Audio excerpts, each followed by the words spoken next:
दो फ्रेंड से आपस में बात कर रहे हैं। पहला कहता है तुम्हारी नाक कितनी बह रही है, छींक भी रहे हो, जुकाम हो गया है क्या तुम्हें? इंग्लिश में वो कैसे कह सकता है, देखिए। Your nose is running a lot and you are sneezing too. Have you got a cold? देखिए, योर नोज मतलब आपकी नाक, इज रनिंग बह रही है। देखिए, कंटिन्यूटी में है, मतलब बहते जा रही है, इसका मतलब ये है। तो रन और उसके साथ आई एन जी लग गया है। किसी भी वर्ब के साथ अगर आप आई एन जी लगा देते हैं, उसका मतलब ये होता है। अब जैसे इसमें इज भी है, इज और रनिंग है, आई एन जी वाला वर्ड है, मतलब प्रेजेंट कंटिन्यूअस का सेंटेंस है। मतलब बहते जा रही है, बह रही है। अ लॉट यानी बहुत ज्यादा। And you are sneezing, again देखिए, स्नीज वर्ड होता है, छींकने को कहा जाता है। उसके साथ आईएनजी लगा दिया, मतलब छींक रहे हो। यू आर स्नीजिंग मतलब तुम छींक रहे हो। टू यानी तुम छींक भी रहे हो। अब यहाँ क्वेश्चन है, have you caught a cold? ठीक है। टू कैच अ कोल्ड इसका मतलब होता है जुकाम पकड़ लेना। कहते हैं ना आप हिंदी में कि तुम्हें जुकाम पकड़ लिया है क्या, तो इंग्लिश में हम कहते हैं टू कैच अ कोल्ड। अब यहाँ पे आप पूछ रहे हैं कि हो चुका है क्या, इसीलिए आपने कहा have you caught a cold, आपको जुकाम हो गया है क्या। नेक्स्ट देखिए, नहीं ये जुकाम नहीं है, ऐसी दिक्कत मुझे हर साल होती है। अब जो पर्सन जवाब दे रहा है वो इंग्लिश में कैसे जवाब देगा? No it's not a cold, I face this problem every year. देखिए, उसने जवाब दिया है, हाँ या ना का जवाब दिया है, क्योंकि have you caught a cold एक यस और नो टाइप का क्वेश्चन है। हुआ है क्या, हाँ हुआ है या नहीं हुआ है, तो इसने नो में जवाब दिया, नेगेटिव में जवाब दिया। It is not a cold मतलब ये कोल्ड नहीं है, यानी जुकाम नहीं है। आई फेस दिस प्रॉब्लम मतलब इस समस्या को मैं फेस करता हूँ एवरी ईयर यानी हर साल। अब फ्रेंड कहता है जुकाम नहीं है फिर भी नाक बह रही है, ये कैसी दिक्कत है, थोड़ा बताओ मुझे इसके बारे में। इंग्लिश में वो कह सकता है, you are not having cold but your nose is still running. What kind of strange problem is this, tell me something about it. समझ लेते हैं। You are not having cold मतलब तुम्हें कोल्ड नहीं है, तुम्हें जुकाम नहीं है। बट योर नोज लेकिन तुम्हारी नाक इज स्टिल रनिंग अभी भी बह रही है, फिर भी बह रही है। What kind of strange problem is this. देखिए, वॉट काइंड यानी किस तरीके की, किस टाइप की, what type of strange problem किस तरीके की अजीब प्रॉब्लम इज दिस यानी ये है। स्ट्रेंज प्रॉब्लम का मतलब अजीब समस्या। टेल मी यानी मुझे बताओ, समथिंग यानी कुछ, अबाउट इट यानी इसके बारे में। नेक्स्ट देखिए, देखो जब सर्दियां खत्म होकर पतझड़ का मौसम आता है ना, तो ये तकलीफ शुरू होने लगती है। जिस पर्सन को होती है वो बताता है। तो इंग्लिश में हम क्या कहेंगे, look when winter ends and the autumn season comes this problem starts troubling me. Look यानी देखो, व्हेन विंटर एंड्स यानी जब सर्दियां खत्म होती हैं। व्हेन का मतलब यहाँ कब नहीं है, ये है जब। व्हेन विंटर एंड्स यानी जब सर्दी खत्म हो जाती है या खत्म होती है, प्रेजेंट टेंस का वाक्य है। एंड द ऑटम सीजन यानी पतझड़ का मौसम, इसे फॉल भी कहा जाता है। जब पत्ते गिरते हैं, पेड़ बिल्कुल सूखे हो जाते हैं और फिर नई कोपलें आने लगती हैं, मतलब नई पत्तियां आने लगती हैं, उसमें फूल आने लगते हैं, वो ऑटम वाला सीजन होता है, शरद ऋतु भी कहते हैं। कम्स यानी आता है। दिस प्रॉब्लम यानी ये समस्या, स्टार्ट्स यानी स्टार्ट हो जाती है, ट्रबलिंग मी मतलब मुझे परेशान करना। So look when winter ends and the autumn season comes this problem starts troubling me. अब फ्रेंड एक्सप्लेन करता है, मेरी आंखें लाल हो जाती है और उनमें पानी आने लगता है, तो इंग्लिश में हम कहेंगे my eyes become red and starts watering. My eyes यानी मेरी आंखें, यहाँ दोनों आंखों की बात की जा रही है इसलिए माई आईज लिखा है।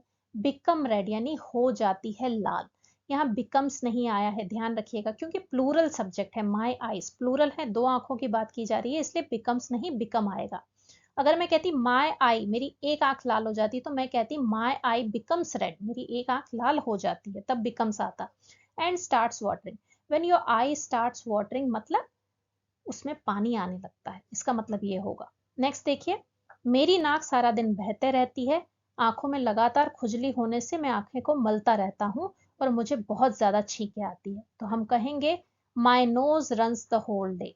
माई नोज यानी मेरी नाक, रन्स यानी चलते रहती है, बहते रहती है, द होल डे यानी पूरा दिन। होल डे का मतलब पूरा, कंप्लीट डे, पूरा दिन। नेक्स्ट देखिए, I keep rubbing my eyes due to this constant itching and I sneeze excessively. I keep rubbing, मैं रब करते रहता हूँ, रगड़ते रहता हूँ। रब करना यानी रगड़ना, आंखों को आप मलते हैं ना, उसको रगड़ना भी कहा जा सकता है। सो आई कीप रबिंग यानी मैं रब करते रहता हूँ कंटिन्यूअसली, इसीलिए कीप लगाया है। आई कीप डांसिंग, मैं डांस करते रहती हूँ। आई कीप रबिंग, मैं रब करते रहती हूँ माई आईज यानी मेरी आंखों को। क्यों करते रहती हूँ उसका रीजन बताने के लिए हमने ड्यू टू लगाया। ड्यू टू यानी क्योंकि, दिस कॉन्स्टेंट इचिंग, इस कॉन्स्टेंट यानी लगातार खुजली की वजह से। एंड आई स्नीज, और मैं छींकता हूँ एक्सेसिवली, कैसे छींकता हूँ, बहुत ज्यादा, एक्सेस में छींकता हूँ। एक्सेसिवली का मतलब होता है बहुत ज्यादा। एक बार जब छींक आना चालू हुई तो रुकती ही नहीं, तो इंग्लिश में हम कहेंगे once I start sneezing it doesn't stop. Once यानी एक बार, आई स्टार्ट यानी मैं शुरू करता हूँ, स्नीजिंग यानी छींकना। Once I start sneezing it doesn't stop. When something doesn't stop मतलब वो रुकता नहीं है, नॉन स्टॉप चलते रहता है। इसका मतलब यही है कि आपकी छींक एक बार शुरू हुई तो नॉन स्टॉप चल रही है। नेक्स्ट देखिए, मेरे लिए रात को सो पाना बहुत मुश्किल हो जाता है, मैं करवटें बदलता रहता हूँ, मुझे पूरी रात बेचैनी होती है। तो हम इंग्लिश में कहेंगे it gets really difficult for me to fall asleep at night. It gets यानी ये हो जाता है, रियली डिफिकल्ट यानी बहुत ही मुश्किल, फॉर मी यानी मेरे लिए, टू फॉल asleep यानी सोना, है ना। टू फॉल asleep का मतलब होता है सो जाना, नींद आ जाना। एट नाइट यानी रात में। देखिए आप हमेशा याद रखिएगा एट नाइट ही बोला जाता है, एट यहाँ प्रिपोजिशन है। In the morning, in the day time आप बोलेंगे, बट नाइट जब बोलेंगे तो प्रिपोजिशन एट आएगा, at night. Next, I keep tossing and turning. When you keep tossing and turning इसका मतलब है आप करवटें बदलते रहते हैं, चैन से सो नहीं पा रहे, लेफ्ट राइट ऐसे कर रहे हैं, करवट बदल रहे हैं। नेक्स्ट देखिए, I feel restless through out the entire night. I feel यानी मैं महसूस करता हूँ, रेस्टलेस यानी बेचैनी। रेस्ट यानी आराम होता है, लेस लगा दिया उसके आगे, मतलब आराम है ही नहीं। ठीक है, ऐसे याद रख सकते हैं, रेस्टलेस मतलब बेचैनी, through out the entire night ये पूरी रात के दौरान। कभी कभी मुझे खुजली होने लगती है और मेरे शरीर पर चकत्ते पड़ जाते हैं। पिक्चर में आप देख सकते हैं ये चकत्ते हैं, इन्हें इंग्लिश में रैशेस बोला जाता है। तो हम इंग्लिश में कहेंगे sometimes I feel itchy and rashes appear all over my body. Sometimes यानी कभी कभी, आई फील यानी मैं फील करता हूँ, इची यानी खुजली जैसा जो फीलिंग होता है ना उसे इची फीलिंग कहते हैं। एंड रैशेस अपीयर, और इस तरीके के जो रैशेस है ना वो अपीयर यानी आ जाते हैं, कहाँ पर, ऑल ओवर माई बॉडी, मेरी पूरी बॉडी पर। मेरी बॉडी, एक तो माई बॉडी लिखा, उसके आगे अगर ऑल ओवर लगा दिया ना पूरी बॉडी पर। नेक्स्ट देखिए, इस दिक्कत से जीना दूभर हो गया है मेरा। इंग्लिश में हम कहेंगे this problem has made my life very difficult. This problem यानी ये दिक्कत, इस समस्या, हैज मेड माई लाइफ यानी ने बना दिया है मेरा जीवन, वेरी डिफिकल्ट यानी बहुत मुश्किल। नेक्स्ट, मुझे ऐसा लगता है कि मेरी लाइफ में कुछ और करने को बचा ही नहीं है। तो हम इंग्लिश में कहेंगे I feel like I don't have anything left to do in life. I feel like, जब आप इस फ्रेज का यूज करते हैं ना इसका मतलब है मुझे ऐसा लगता है। आई फील लाइक डूइंग इट, मुझे ऐसा लगता है जैसे ये करना चाहिए। आई फील लाइक का मतलब ये होता है। तो मुझे कैसा लगता है, आई डोंट हैव एनीथिंग लेफ्ट, मेरे पास कुछ नहीं बचा, ये भी एक एक्सप्रेशन है, आई डोंट हैव एनीथिंग लेफ्ट। अगर आपने कहा आई डोंट हैव एनीथिंग मतलब मेरे पास कुछ भी नहीं। अगर आपने कहा आई डोंट हैव एनीथिंग लेफ्ट यानी मेरे पास कुछ भी करने को बचा नहीं है। टू डू इन लाइफ यानी करने के लिए जीवन में। मेरे पास कुछ भी नहीं बचा इस जीवन में करने के लिए। मैं दूसरों के घर नहीं जा सकता क्योंकि वो सभी मुझे दया से देखते हैं। घर में भी आराम से नहीं बैठ सकता। इंग्लिश में हम कहेंगे I can't go to other people's houses as every one looks at me with pity. I can't even rest comfortably at home. देखिए आई कांट गो, कैन और कुड का यूज इस पे मैंने डिटेल वीडियो बनाया है, आप जरूर देखिए, आपको बिल्कुल क्लियर हो जाएगा इसका कॉन्सेप्ट। देखिए अगर मैं कहती हूँ आई कैन गो मतलब I am able to go, ठीक है, वो मेरी एबिलिटी को बताता है कि मैं कहीं जा सकती हूँ। अगर मैंने उसको नेगेटिव सेंस में बोलना है तो मैं बोलूंगी आई कान गो मतलब मैं नहीं जा सकती, ठीक है। तो यहाँ हम क्या कह रहे हैं, आई कान गो यानी मैं नहीं जा सकता कहाँ, टू अदर पीपल्स हाउसेस यानी दूसरे लोगों के घरों को। एज यानी क्योंकि, यहाँ एज का मतलब है बिकॉज। एवरीवन यानी हर कोई, लुक्स एट मी मेरी तरफ देखता है, एट मी यानी मेरी और, मेरी तरफ देखता है, विद पिटी यानी दया की भाव से। पिटी यानी दया, आप किसी की तरफ ऐसे कहते हैं ना ओ बेचारा, इस तरीके की जो फीलिंग होती है ना वो पिटी वाली फीलिंग होती है। आई कांट इवन रेस्ट, मैं रेस्ट भी नहीं कर सकता। कंफर्टेबली एट होम, कंफर्टेबल क्या होता है, आराम से, कंफर्टेबली मतलब आराम से, एट होम यानी घर पर, लोकेशन है इसीलिए एट का यूज आया। So I can't go to other people's houses as everyone looks at me with pity, I can't even rest comfortably at home. Next देखिए, मैंने बहुत सारे डॉक्टर्स की दवाई ली लेकिन कोई असर नहीं हुआ, तो इंग्लिश में कहेंगे I have tried medication prescribed by several doctors, but it hasn't had any effect. I have tried. मैं कर चुका हूँ ट्राई, मैं कोशिश कर चुका हूँ। मेडिकेशन यानी दवाई, prescribed by several doctor, several यानी बहुत सारे, कई कई डॉक्टर्स ने जो मेडिसिन लिखी थी वो मैंने ट्राई कर ली है, but it has not had मतलब इसका कोई इफेक्ट नहीं हुआ, उसको बताने के लिए हमने लिखा इट हैज नॉट हैड, नहीं हुआ है, नहीं हो चुका है, एनी इफेक्ट यानी कोई भी असर। नेक्स्ट, कितने समय तक रहती है फिर ये दिक्कत, फ्रेंड पूछ रहा है, क्वेश्चन है, तो हम कहेंगे how long does this problem stay, how long यानी कितना लंबा, कितना समय, डज दिस प्रॉब्लम स्टे, ये प्रॉब्लम रहती है या रुकती है, स्टे मतलब रुकना। So how long does this problem stay, कितने समय तक रहती है ये दिक्कत, जब तक पूरी तरीके से गर्मी का मौसम ना आ जाए। ये आंसर है कि तब तक रहती है जब तक कि पूरे, अब जब तक इस तरीके से बताना हो ना आपको, तो आप क्या यूज करिए, until the summer season arrives completely, तब तक जब तक द समर सीजन यानी गर्मी का मौसम अराइव्स यानी आ जाता है कंप्लीटली यानी पूरी तरीके से। नेक्स्ट देखिए, जैसा तुमने बताया वैसा ही हाल मेरे एक चचेरे भाई का भी है, तो इंग्लिश में हम कहेंगे just as you explained my cousin brother also has a similar condition.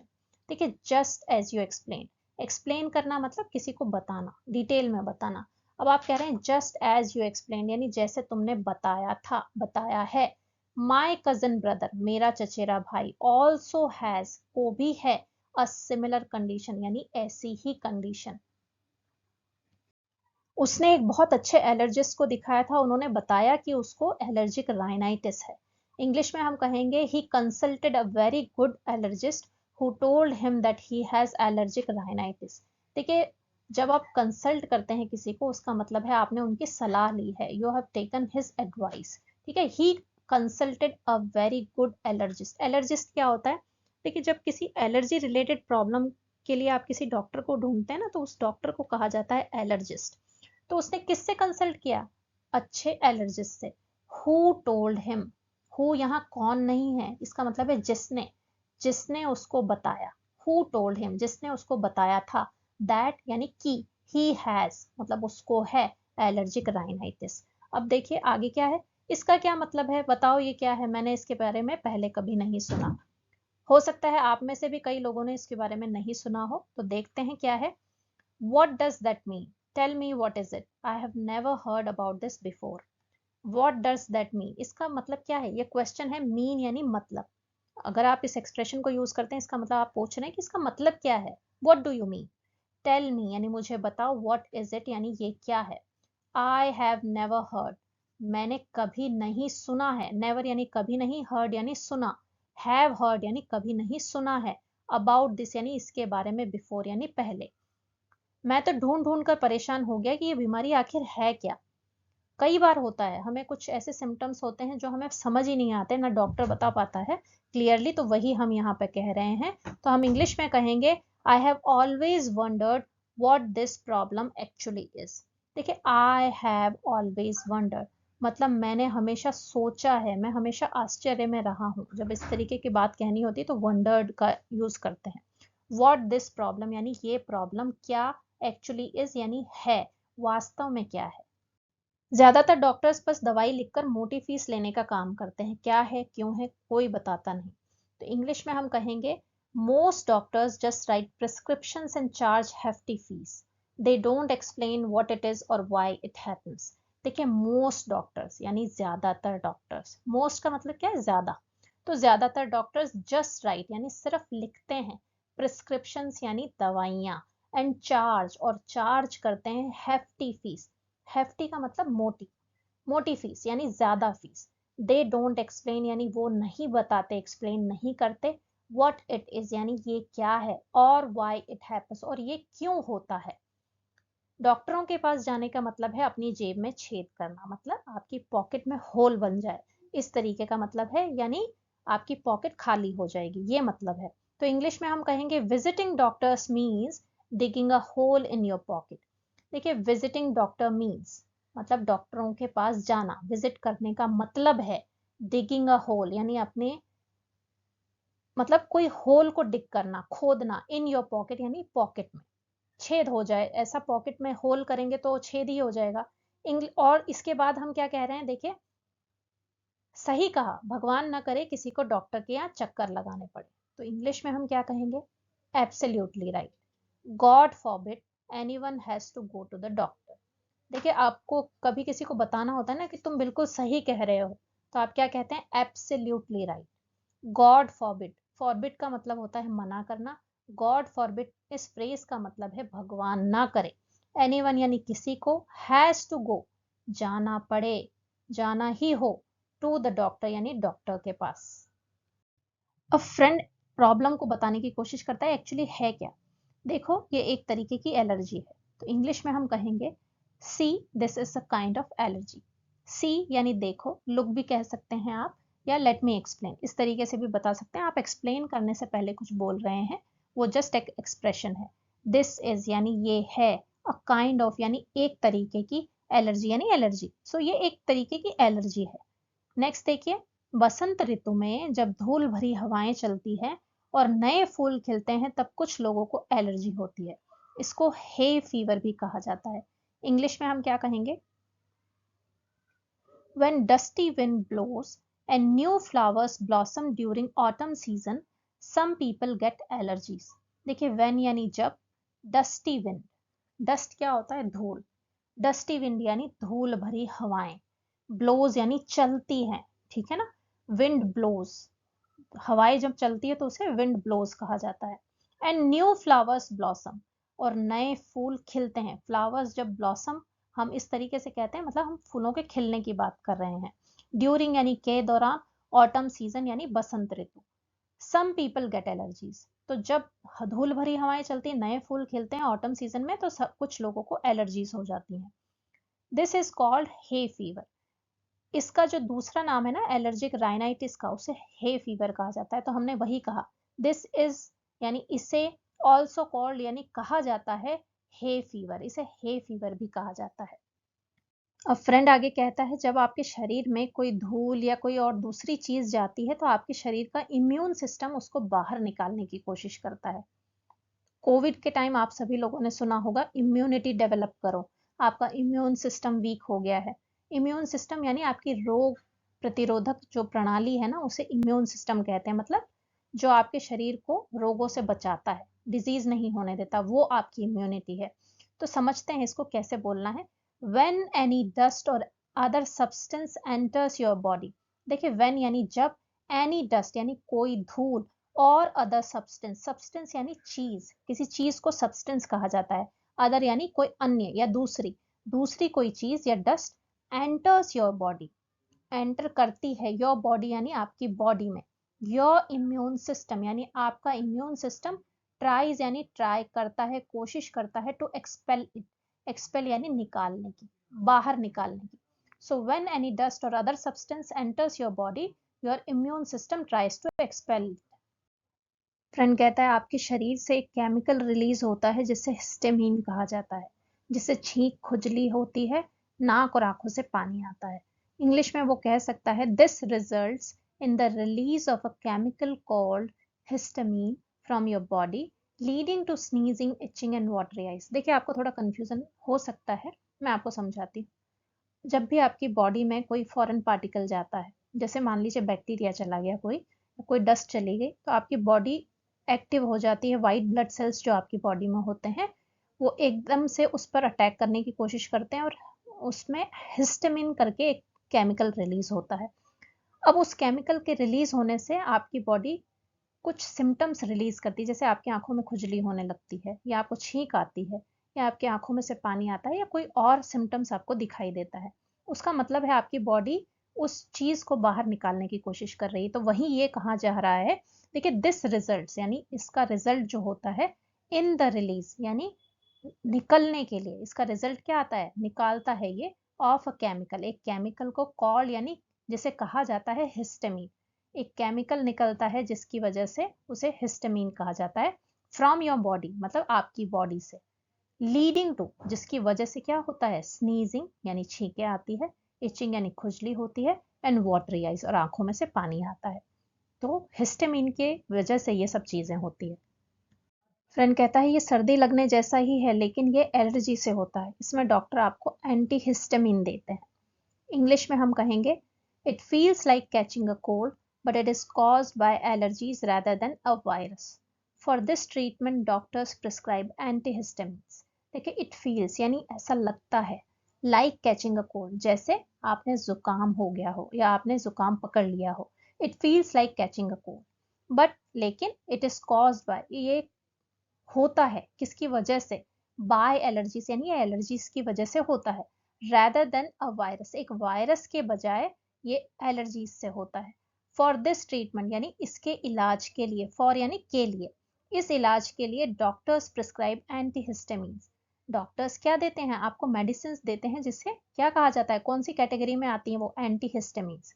ठीक है, so it feels like catching a cold but it is caused by allergies rather than a virus. For this treatment doctors prescribe antihistamines. देखिए इस video के through मैंने आपको समझाने की कोशिश की है एक बड़ी प्रॉब्लम जो बहुत सारे लोगों को होती है बट उन्हें समझ नहीं आता कि उस प्रॉब्लम को एक्चुअली कहा क्या जाता है, वो सिंपली कह देते हैं एलर्जी है एलर्जी है, उन्हें समझ नहीं आता इसे इंग्लिश में क्या कहा जाता है। तो वही मैंने आपको इंग्लिश सिखाने के पर्पज से भी बताया है और थोड़ा सा नॉलेज भी हमारा बढ़ता है। तो आप इसे ध्यान से देखिएगा, वीडियो को एंड तक देखिएगा, लाइक करिएगा, सब्सक्राइब करिएगा और ज़्यादा से ज़्यादा शेयर कीजिएगा। मिलते हैं नेक्स्ट वीडियो में, तब तक के लिए नमस्कार, थैंक यू।